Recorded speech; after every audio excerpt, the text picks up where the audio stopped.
Apakah saya punya presentasi bisa dilihat? Bisa ya? Bisa. Ya, baik. Terima kasih kawan-kawan. Ya, saya akan melihat bahwa di dalam melakukan fungsi pengawasan kita ada berbagai undang-undang yang sedang kita lihat. Dan kita melihat bahwa ada pasal 69 sebagai bagian daripada dasar untuk kita melakukan fungsi pengawasan, larangan kampanye. Dan itu yang menjadi core pengawasan. Tapi kan bukan berarti tidak ada undang-undang lain. Itu makanya ada undang-undang tentang ITE, ada juga undang-undang tentang diskriminasi ras dan etnis, dan juga undang-undang terkait dengan aparatur sipil negara. Itu yang kita pergunakan dalam melaksanakan untuk fungsi pengawasan terkait pengawasan netralitas. Nah, kalau kita mengacu, kawan-kawan sekalian, kalau kita hanya mengacu kepada undang-undang pemilihan, maka yang menjadi fokus pengawasan adalah pasal 69. Mau mempersoalkan Pancasila, menghina suku, agama, ras, dan golongan, pasangan calon, menghina, menghasut, memfitnah, dan atau mengadu domba, serta menggunakan ancaman kekerasan atau menganjurkan penggunaan kekerasan. Ini saja fokus kalau kita hanya mengacu kepada pasal 69. Nah, dan ini juga apabila ini dilakukan oleh akun media sosial dari paslon, partai politik, tim gabungan partai politik, atau tim kampanye. Jadi, kalau kita hanya mengacu kepada hal ini saja, kepada pasal 69, maka perspektif yang dipergunakan sangatlah sempit, karena kita hanya mengacu kepada pasal 69 Undang-Undang Pemilihan, dan akun yang diawasi adalah akun yang terdaftar atau akun resmi daripada paslon, baik paslon ataupun tim kampanye. Itu kalau kita mempergunakan cara pandang sempit untuk melakukan pengawasan konten internet. Nah, yang kedua, Bapak Ibu sekalian, karena yang tadi pasal 69 tadi memang memiliki unsur pidananya, ada sanksi pidana terkait dengan pelanggaran pidana. Sekali lagi, kalau kita hanya memakai cara pandang sempit dalam melakukan pengawasan konten internet. Nah, kalau bagaimana kehadiran untuk media sosial dalam pemilihan, saya rasa nanti mungkin para narasumber lain akan melakukan hal-hal yang lebih lanjut terkait dengan bagaimana dampak daripada kampanye hitam ataupun bagaimana dampak yang muncul di media sosial. Nah, saya perlu melihat bahwa kita harus melihat bahwa pengawasan di media sosial ataupun konten internet, kita tidak hanya sekedar mengawasi terkait akun-akun yang terdaftar ataupun akun-akun resmi. Tapi kita juga melakukan fungsi pengawasan terkait dengan akun-akun lain. Karena ada apabila kalau kita mengacu kepada sanksi pidana bagi hoax dan hate speech, itu diatur dalam berbagai undang-undang. Artinya adalah bahwa tidak satu undang-undang yang mengatur terkait dengan pelanggaran pidana bagi penyebar hoax dan hate speech dalam proses pemilihan. Ada Undang-Undang 11, Pasal 311, Pasal 15, dan Pasal 310. Dan juga di Undang-Undang ITE. Nah, dalam setiap pelaporan, kita punya tahapan. Dan ini nanti kawan-kawan ini saya rasa teman-teman bagi yang sudah melakukan proses,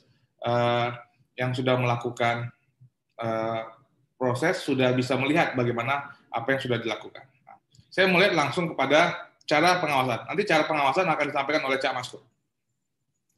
Apa yang bisa kita sampaikan kepada masyarakat yang bisa dilakukan oleh masyarakat.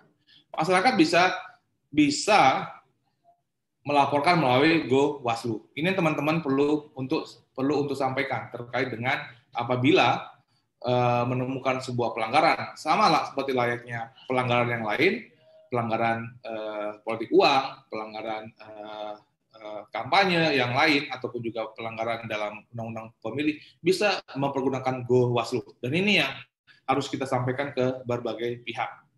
Yang kedua adalah apabila terkait juga melalui GoWaslu tidak bisa, masih bisa mempergunakan hotline yang sedang dibuat oleh yang yang dimiliki oleh Bawaslu RI dalam untuk pengawasan konten internet. Jadi ini fokus hanya untuk pelaporan untuk konten internet, itu media daring dan juga di media sosial. Kalau juga masih belum bisa, masih ada hyperlink form untuk pelaporan media sosial. Ini atau yang kita sebut dengan lapor konten internet. Nah, dan kalau juga masih tidak bisa, teman-teman sebenarnya juga bisa langsung ke link Facebook ataupun link daripada akun media sosial tersebut misalnya. Karena sudah ada option yang sudah diberikan juga di masing-masing di platform, baik di Facebook-nya ataupun di Instagram, di titik kanan di sebelah atas itu bisa menjadi cara untuk melapor. Nah, ini yang perlu saya sampaikan dan mungkin menjadi slide saya terakhir. Terkait dengan selama kita melakukan fungsi pengawasan, dan teman-teman kan pasti akan membuat laporan hasil pengawasan dalam form A. Sama seperti apapun yang kita lakukan, saya selalu berkata kawan-kawan, form A itu adalah dokumen yang paling penting dari semua dokumen yang Bapak Ibu dan kita semua pernah lakukan. Dan form A itu menjadi dasar. Baik ada form A yang secara online ataupun form A yang secara kertas yang kita miliki. Dan setiap hasil dari form A, kita akan lakukan sebuah pembahasan apakah ada kedugaan yang pelanggaran atau tidak ada pelanggaran. Dan kalau apabila ditemukan ada sebuah pelanggaran netralitas ASN, teman-teman kan juga akan melakukan kajian dan klarifikasi. Dan apabila ditemukan akan diteruskan kepada KASN. Apabila ditemukan sebuah akun, maka akan diteruskan kepada melalui form A, form A online, kita akan teruskan kepada Kominfo dan juga kepada platform untuk di take down. Jadi karena tadi sudah disampaikan oleh Bung Ruben bahwa kita punya hubungan dengan pihak platform, apakah ditemukan hate speech, hoax ataupun disinformasi yang terjadi, kita akan teruskan. Atau apabila terkait dengan akun yang tidak terdaftar, ini apabila ada akun yang tidak terdaftar, kawan-kawan dari Bawaslu Kabupaten Kota nanti akan berkoordinasi dengan Bawaslu Provinsi untuk meneruskannya kepada tim Cyber Polri. Dan alamat surat adalah Dinkrimsus Polda UP Kapsudit Cyber Diskrimsus Polda. Jadi kita sudah melakukan komunikasi dengan Sentra Gakumdu dan juga dengan tim cyber. Apabila itu merupakan akun yang terdaftar, itu akan ditindak melalui Sentra Gakumdu. Sekali lagi, kalau kita memakai cara pandang sempit, maka yang merupakan pelanggaran itu adalah akun yang terdaftar dan adalah pasal 69 yang dilanggar, itu akan masuk kepada Sentra Gakumdu. Apabila itu merupakan akun yang tidak terdaftar, maka kita akan kirimkan proses penegakannya kepada tim Cyber Polri. Alamat suratnya adalah Dinkrimsus Polda UP Kapsudit Cyber Diskrimsus Polda. Dan kalau memang itu merupakan akun yang anonymous dan kita tidak tahu, maka kita akan teruskan kepada Kominfo dan juga kepada platform untuk di take down. Kawan-kawan sekalian, ya.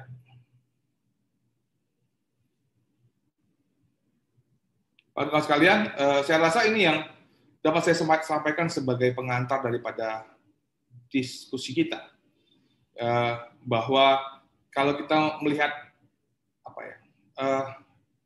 back end-nya lah, kemana pelaporannya, tadi sudah saya sampaikan arahnya kemana saja, ada 4 arah dari sebuah pelaporan.